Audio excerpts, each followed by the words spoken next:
Come faccio a fare passare queste benedette vertigini da cervicale? Primo step, quello di escludere problematiche strutturali. Dove? All'orecchio e all'occhio. Molto probabilmente sei già passato da un otorino o da un oculista.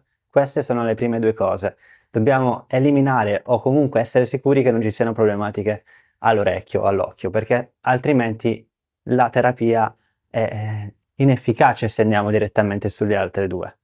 Quindi le altre due, una volta che abbiamo escluso questa problematica, che è molto semplice da escludere, andiamo a lavorare sulla mente e sul corpo insieme, ok? Questo punto 2 e punto 3 sono da vedere insieme. Cosa intendo come la mente? La maggior parte delle problematiche di sbandamento e vertigini sono date da un sistema nervoso ipersensibile. Quello che quindi va a perpetuare le problematiche di questo tipo è lo stress e le somatizzazioni. A livello cervicale puoi avere sì o no dolore, ma a livello della cervicale ci sono dei nervi che se sensitivizzati, chiamiamo così, andiamo a avere queste sensazioni di sbandamento o vertigini.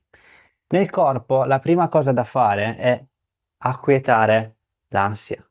Se abbiamo ansia, dobbiamo andarla a capire, non subito a reprimere. Dobbiamo capire da dove arriva, capire le radici di queste preoccupazioni. Se sono in ambito corporeo, capire che non c'è nulla veramente di sbagliato in te.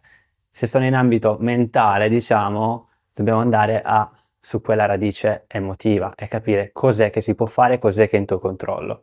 Nel corpo si può fare molto, parliamo di respiro, di meditazione, di movimento. Sul movimento bisogna stare attenti perché ovviamente più ti muovi più senti sbandamento. Ecco che mente e corpo devono interagire insieme per avere una soluzione diciamo di successo su queste problematiche. Per saperne di più guarda il link in bio e guarda Neurobalance.